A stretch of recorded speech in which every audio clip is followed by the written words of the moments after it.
Okay, everyone. We're going to get started today on the bureaucracy unit, and I know that doesn't sound very exciting, and it's not the most exciting chapter by any means. We're going to spend a couple of days on it, and I'm going to try to break it down to make it as real as possible, as I guess as so you understand what it is, some of the basic aspects of it. But I won't bore you with all the really fine details. So first, I want to just kind of show you where bureaucracy falls, sort of what its purpose is. And if we look at the three branches of government, executive, legislative, and judicial, and to bear with my handwriting here, and you think about each one and what the purpose of each one is. So just a general purpose. So usually people will say judicial interprets laws, the legislative branch makes laws, and the executive branch is going to enforce laws. Now, so bureaucracy is going to fall inside the executive branch. Now, it is going to be, it's basically its main just sort of general purpose is that. Is the basic purpose of bureaucracy is to do that, to enforce laws. So when you think about this, then judicial branch, okay, they're really the smallest branch. Now, executive, when you think of the size of branches, originally a lot of people would think the president, maybe the vice president, maybe even cabinet. But there are millions of people inside the executive branch. It is by far the biggest branch. Now, the judicial branch has 9 Supreme Court justices and lots of other federal judges. Legislative has 435 members of the House and 100 senators, and they have staffs and all that. The executive branch has all these agencies. And so their job is to enforce laws. Now, the Republicans and Democrats both will argue at times and bicker over the size of government, the role of government, how big it gets and stuff. It's out of control. Now, the issue, though, is if the legislative branch's job is if they're making laws and the executive is enforce laws, and that's what bureaucracy is doing, well, you just have to think about it then. When this happens, when more laws are made, then bureaucracy is going to have to do that. Right? They're going to have to be the ones who are going to respond to the laws that are made. So if you make a law, someone has to enforce it. And then you're going to have more government workers. So if you ever hear in life people talking about the size of government, they're not talking about this, and they're not talking about this, and they're not talking about what we would think of as the executive, but this is what it's all about. And so that's where you get things like the EPA that a lot of you know, and we'll talk about a lot of other different agencies, but it could be FBI and CIA and others like that. But you have to think about it in the sense of when 9/11 happened, before that, airport security was just a totally different thing. It was much more lax, and there was not a federal agency that did it all. So after 9/11, they make TSA, and then TSA now is going to employ thousands and thousands of people. And so do we want TSA? Well, some people out there will say no, but most of us will say yes. We're glad we had it. If you pass, again, you'll see these times, the New Deal and the Great Society, and other big periods of growth of laws. That's when bureaucracy is going to grow. So when people talk about shrinking the size of government, they're not talking about cutting down the number of justices or House members. It's cutting down the bureaucrats or the civil servants.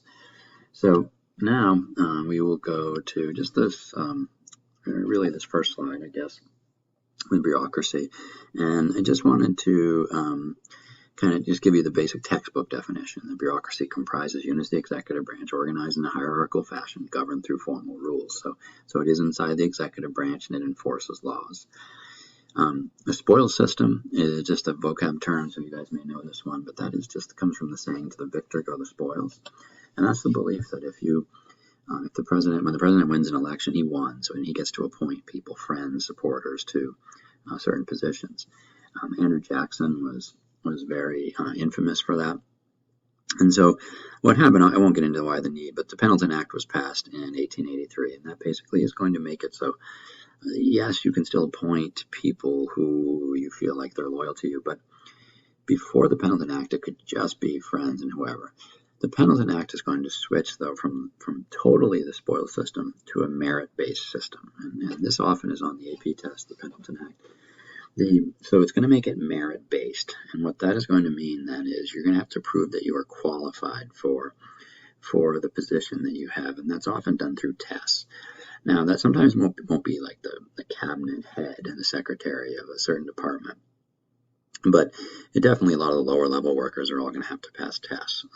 And so that's what the Pendleton Act is, switch from the total spoils system to a merit-based system. I put the Civil Service Reform Act on here. This is a real technical thing. It was on the AP test many, many years ago. It was just a possible choice on a multiple choice question, but it has allowed the presidents to choose from a pool of career executives and shift them to other agencies. Basically, now it would be a computer database where they would just have, you'd be in one area, and if there was an opening in some other area that they needed, then they could shift you over there, and it'd be an easy transition. That actually happened to my brother, working for the state government, for a state government. And so if I just go, let me delete this one and do a new one here, and hopefully this will make sense to you. So if you were in, let's say, the FBI, and these are easy ones, so these are, very similar, so CIA, and here's the head, and so this is a hierarchical fashion. You would have positions like this in each of the agencies, and so all they do is they have this system where if maybe someone sort of in the second tier, maybe there was an opening here, and maybe this person and this person and this person were relatively new at their jobs, and so but this database would pair up potential good matches. And so if somebody here had been around a long time and they could shift them over here, then they would move them over to that agency. And that's all that is. And that happened to my brother with a couple different agencies in the state of Maine. And so what I wanted to address with that was, and again, if we have a live session, I'll get into a lot more details, and it'll be somewhat funny maybe, but just so we kind of know what a bureaucrat is. Let me stop this. Okay. Just so we kind of know what a bureaucrat is. A bureaucrat or a civil servant is basically a government worker. So you're in the executive branch, and you are going to be, you could be Department of Transportation, you could be an environmental department, you could be a game warden, you could be, let's say, well, I sometimes say, like, if you work at Bond Park and you rent out kayaks or you empty the trash, then you're technically a bureaucrat. So my brother worked he does work for the state of Maine. He's worked there 20 years maybe. And he started out when he was 22, 23 years old. He just started out making $20-something thousand a year, working for the MDOT, so the Department of Transportation. And he started out one of the lowest rungs on the ladder. And so his first job assignment was to drive his own car, an old Toyota Corolla or something, drive his own car around the state. And this was just as things were transitioning to computer and internet and stuff. So to drive around the state, you had to go to all the town halls and city halls and stuff in the whole state, go through records or get records from them, and create a map on where and when and with what frequency cars had struck moose. And I know that sounds like something crazy to people in North Carolina, but that's a big deal up in Maine. And so he spent many months driving all over the state of Maine, getting all this information, and the government had tasked him with the job of making a map that they could, that would document where over a 3-year period and what frequency moose had been hit. And so I remember I would call on him a lot and say, that's just such a waste of money. That's so stupid. That's, bureaucratic waste and all this. That's useless government jobs. And so then he would bash on teachers. But then after that, they gave him another job, and it was a very similar thing. He had to go around all over the state, get all this information, put it into the computer and stuff about same thing, make a map where at railroad crossing intersections with what frequency and how often and all that, the cars had been struck by trains. And then they documented that, and they would, so all this, yeah, in class we'd argue about is, these useful jobs to hire someone and use our tax dollars for, and you could just think about that. Is that a useful, either one of those, or those useful jobs?